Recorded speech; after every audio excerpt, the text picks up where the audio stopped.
Welcome to Startup Greece Talks. On this episode, I will meet Anastasis Stamatis, co-founder and CEO of Dataphoria. Welcome, Dataphoria. Welcome. Tell us more about that. But before that, I would like to ask you, where are you right now? So right now I'm in Athens, Greece, in between the snowstorm Barbara, as everybody has been saying over the last times. Yeah, below snowy Athens right here. Okay, Yeah, in the quite most unusual, but sustainable city nice. in Europe. Is it? Is it I though? don't know. I'm asking.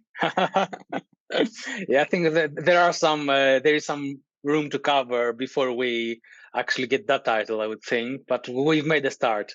Okay, we are on track. Great. So, please let me know more about you and your background. Mm-hmm. All right. So I'm a civil engineer by studying, data scientist by training, I would say. I've done my studies in Greece, and then I moved to the UK where I did my master's, and I worked as an engineer for a couple of years before coming back to Greece and changing my career into data science. Now, all this time, ever since I finished school, together with some friends of mine, we started an environmental organization called Time for Action because we believed it was time to act. This organization is still running today. We've been running it as volunteers, starting from local events and ending up to what was the largest concurrent volunteering campaign of the country called Let's Do It Greece, through which we did some amazing things, some impactful things. We ended up mobilizing more than 100 people to act for the environment at the same day all over the country. So there came a moment in my life where my volunteering passion for the environment and for contributing to the fight against climate change met my professional skills of data analytics and data science. And these two blended into what is now Dataphoria. Okay, great story. So, have you ever imagined yourself as an entrepreneur? Actually, funny story. Like I'm trying to remember from our education in school. There were very little to almost no indications that I would be one day an entrepreneur. Even as an engineer, my goal was to solve problems, and we can say that entrepreneurs are solving problems in essence. But I never really made the connection. This all started almost by accident out of the internal need myself and my co-founder Fenya had to help put our skills into use for good, for positive impact. So it was sort of born out of an internal needs. I got it. So nice. So, what is Dataphoria?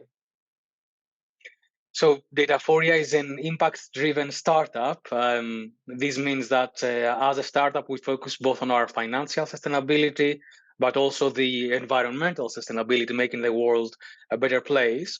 And as our name says, we utilize data for euphoria. So we have built an analytics as a service platform to help companies and cities measure, optimize, and communicate their own transition towards sustainability. Okay, great. And it seems that you're gonna save our world, and I'm looking forward to learn more about that. And I would like to ask you before that to share with us a funny story. So yeah, I guess it would have to be something that happened this November. Actually, we were coming back from the Web Summit in Lisbon this year, and we were on a quite tight schedule because we had a meeting like at the very night with potential clients here in Greece. So we had to take a transit flight. But what happened was that at 7 o'clock in the morning, we were in the plane, we were waiting, the plane was not leaving, and all of us were wondering why this would have happened. Then we got an announcement from the pilot that another plane had started backing up. Then it somehow had stopped right behind our plane, closing it completely. And just because it was not able to move from that position, our flight was delayed by 2 hours and we missed our transit flight. So try explaining that to a potential client and making it not sound like an excuse. I mean, yeah, you kind of get everything in the startups. It's part of the journey, I guess. Yeah. Up and down. It's let's say not a reality, but your everyday life. Okay, so as a platform, could you tell us about the product? So what's the problem that the company solve, and more about the product that you have right now? Mhm. Right. So in the recent years, we have gotten to understand a lot more about why we need to become more sustainable, um, not only as individuals, but also on a legislative perspective. So the European Green Deal has played a big part of what now drives the strategy of sustainability all across Europe. And let's remember, this was something that was not existing before 2019. So it's only been a few years that Europe is into this trajectory, but this sort of affects everyone. Long story short, companies and cities are required to collect a wide range of diverse metrics, report on their sustainability efforts and their sustainability performance, and communicate the results of these to investors, the state, consumers, and even through the later years, machines and computational systems. So what they need to do is to dive into their data to find every single piece of information that has to do with sustainability and collect it, clean it, analyze it, and report on it. This is a tedious task that requires a lot of specialization. I mean, if you can imagine, there are departments doing all of this for like the business data. They've been doing this for all this time, and again, it's a challenge. Now, add to that the complexities around sustainability, and you can imagine that it is a tedious task for many companies, many cities. And this is where we come in. We are data scientists who know a lot about sustainability. So we have the capacity to dive into company systems, extract the information needed, and present it in a compelling and captivating way. And once we've done this one time, we set up what is called the data pipeline to automatically update the information at hand, in regular intervals, and get all the insights companies and cities need to monitor and adjust their sustainability strategy. So sourcing data, I think it's the most important thing. And how you get the data and how secured are they? There are too many questions on that. I mean, from the aspect of security, from the aspect of the quality of data. So let's start with these. Mhm. Absolutely, absolutely. It's a challenge, and especially the security aspect. We've seen this quite some time. At the same time, we've seen best practices because companies or startups coming up with solutions that require enterprise level data to provide value and work have been around for a while. So we can draw from best practices and the right security protocols to ensure data are anonymized, are secure, but can still provide the value and the insights that the companies really need out of this. With regards Quality. to the information, sorry, The sourcing of data, the quality of data that yeah, you get and depict. yeah. So currently, the way this is done is usually a team of sustainability professionals like work internally to to get the data and then organize and report on it ad hoc once per year.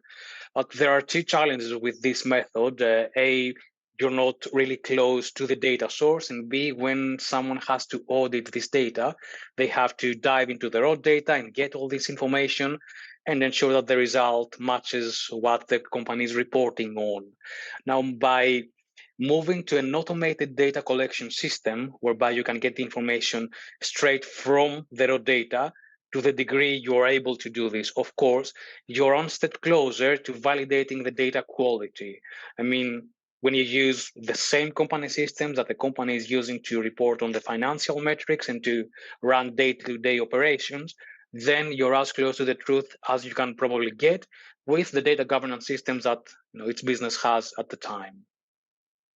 Okay. So, have you already some customers on board?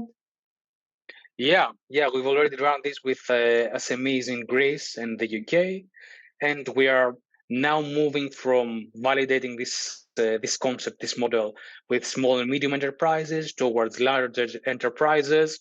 This is our goal for the first quarter of 2023, actually, just because you see that the data systems and the KPIs, the sustainability KPIs that large enterprises have to focus on are more complex, more demanding, but again can provide a lot more value to this stage. This is also enforced by the European legislation that is just around the corner, which actually obliges companies more or less above 250 employees to annually report on their sustainability performance through a number of metrics and obligations. Now, just to add on that, part of that reporting will have to do with their supply chain. So we will see this obligation trickling down to smaller and medium enterprises across the whole of Europe. I mean, if we are to get net zero by 2050, we should really start doing things right now. We're already, a Yesterday, bit too late in the yeah, game. yeah. Yeah, actually. Yesterday. So, what? So you have the experience working with SMEs. SMEs are, the traditional companies in, let's say, in Greece. What are the challenges that you face with the bigger organizations?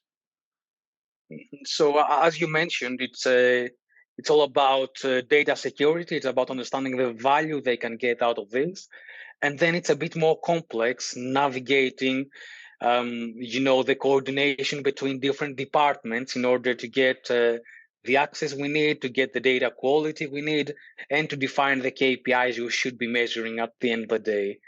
A lot more complex organisms, Yeah, large sure. entities. It takes some more time, but I think Absolutely, but I absolutely. think the impact is much greater. So, what are the customers says about the product? So they love it, they understand the value that you provide.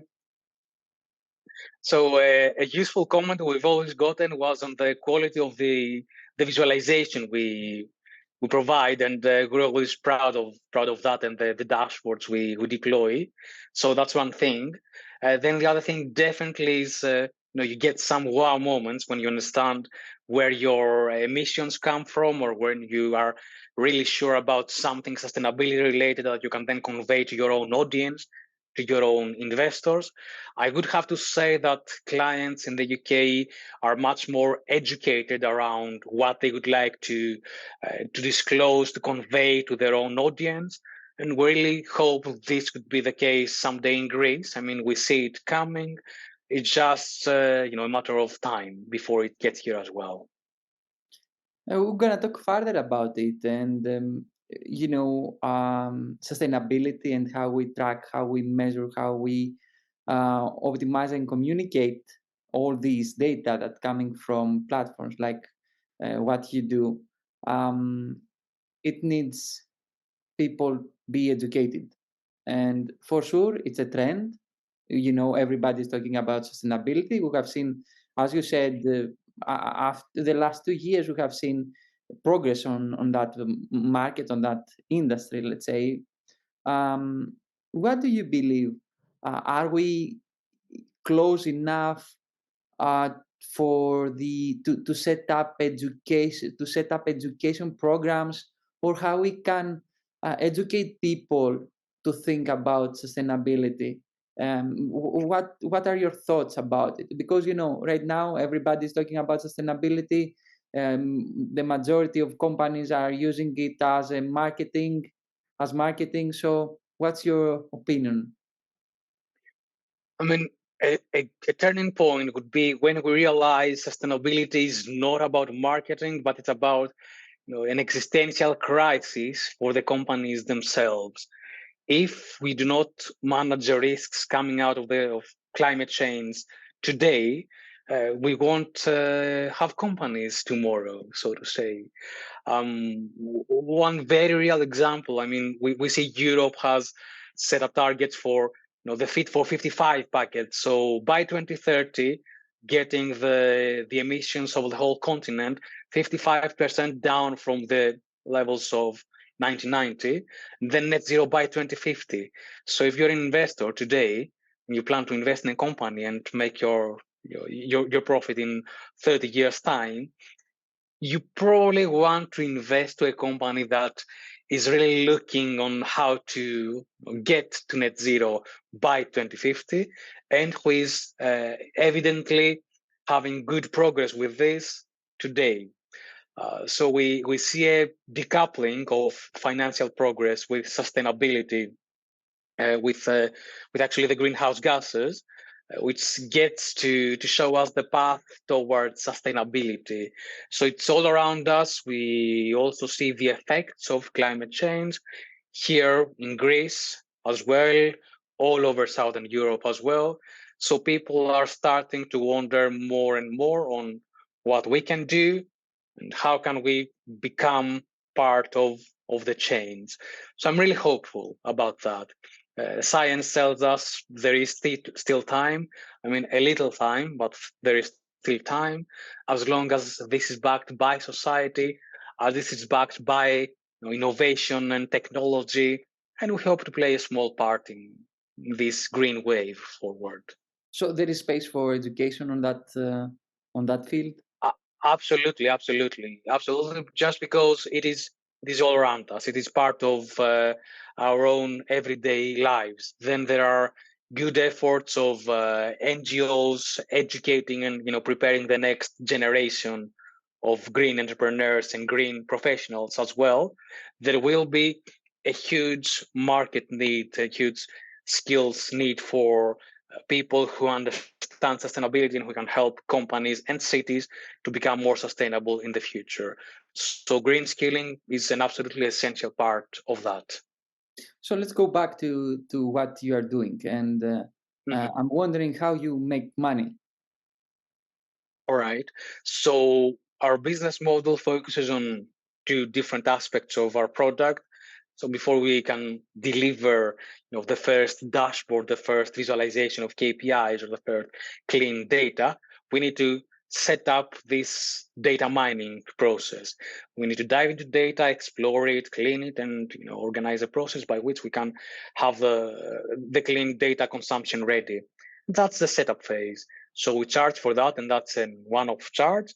And then we charge for updating the data pipeline with new information and providing the visualizations in real time. So it's a dual model of setup fee and then subscription for the update and the refresh with new data and new insights. Okay, it sounds logic, and it seems that's a sustainable model and scalable model. So what about the market? The market is huge, but do you have some specific numbers of the companies that you are looking to serve? Yeah. It's estimated to be more than 2.2 billion euros in the EU. And we're talking about the EU because we have similar regulations all over the country. So it's quite easy to move from one country to the next. It's also a very condensed space. ESG softwares, carbon accounting platforms are coming up all the time. And that's an absolutely good thing, in my humble opinion, just because you see there is a lot of space for a movement. I mean, if all of us are in this space and are trying to do something good, then we can make this a trend and we can make this a status quo. In my mind, every company should know of their environmental performance, of their ESG performance, because this is what would lead to more impactful companies and more financially sustainable companies at the end. Companies So definitely, and this is something upcoming. Yeah. And society, it's the priority for us, as as humans. I mean that we are all a part of the society. So, but we are also need to survive, and we are also need to have some competitive advantages. So, what's your competitive advantage? What is the unique value proposition that you offer, and you are ahead your competitors? So in a space of software as a service, we are the first analytics as a service solution to the market. This means that instead of building robust software with specific entry points and specific outputs and KPIs, we are building processes of sustainability data integration, engineering, and analytics. As a result, we can connect into any type of data source, get information, and showcase not just the legally required KPIs, but any company-specific KPIs that any business or any city would like to monitor when it comes to sustainability. And at this very infant stage that sustainability analytics are now, this is something that really talks to the prospective clients we have, as they're always aiming to have something more custom that makes sense for them, for their own company, their own culture, as it should, let me say. So, what are the plans for the next few months? All right. So as we mentioned, we are in discussions for a proof of concept with a larger entity, and this is our focus for the first quarter of 2023.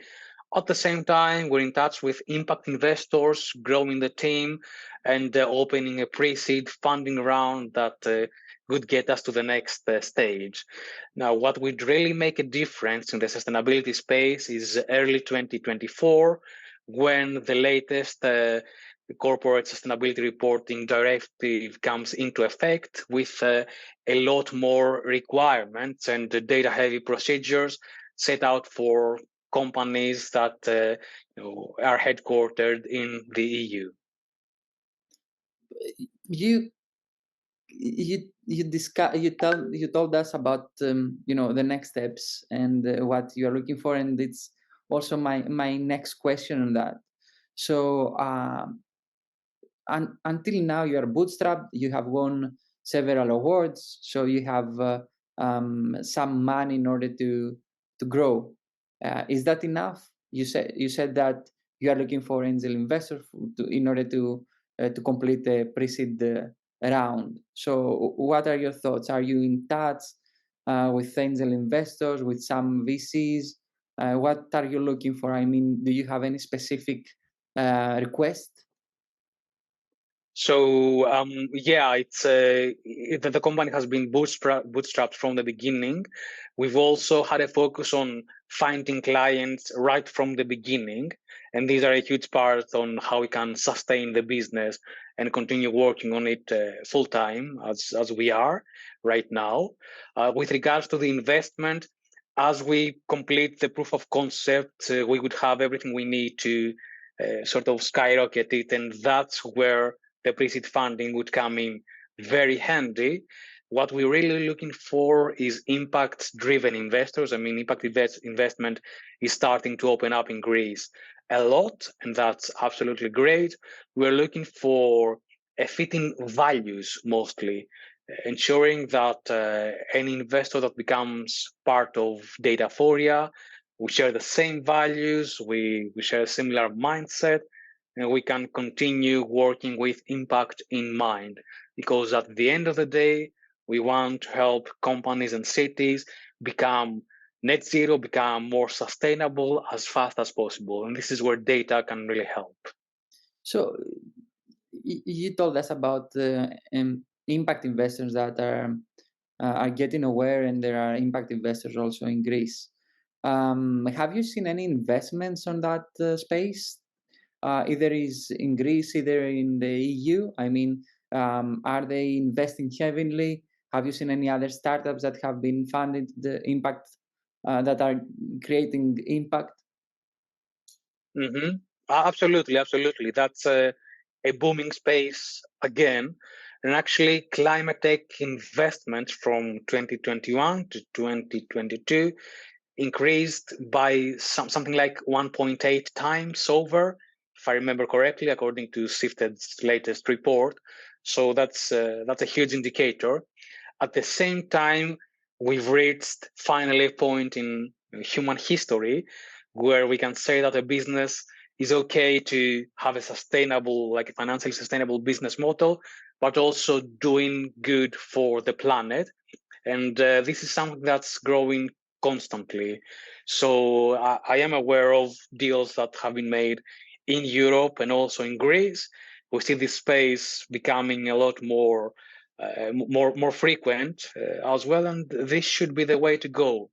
It's part of our generation's characteristics as well, isn't it? Millennials and the next generation, Generation Z, we need to work with purpose. It's part of who we are as generations. Exactly. So we are a generation that we have too many issues to face, and you are a team of quite positive persons, as far as I know. Could you share more about your team? Oh, with pleasure. So it's Fenya and myself, the two co-founders. We are both civil engineers. Fenya went on with a specialization in the environment, and I went on with a specialization in data. So I'm the data, and Fenya is the Iphoria of the Dataphoria founding team. Then we have two amazing data scientists.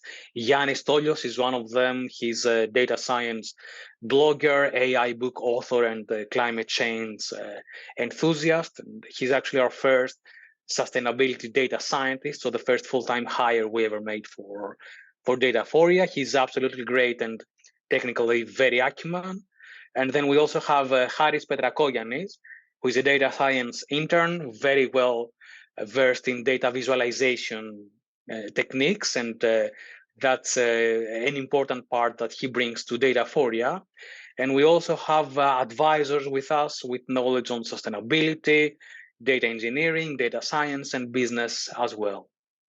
That's great, and I've seen, the team is uh, each one of you can fit quite well, and you have complementary skills, and you can face the very difficult issue. We are talking about sustainability. We are talking about environment. We are talking now for our future. So it's quite unique what you are doing, and I would like to wrap up and share with us your favorite quote. Right. More than happy to. Just before sharing the code, let me just say what a pleasure it is to work with such a team. I mean, we're using data science to contribute to the fight against climate change, and that's the most important aspect of using data for something in our hearts, and that's what really matters to us. And my favorite quote, of course, has to do with data. And it is that without data, well, you're just another person with an opinion. I mean, data is all around us. We should be using this to make important decisions.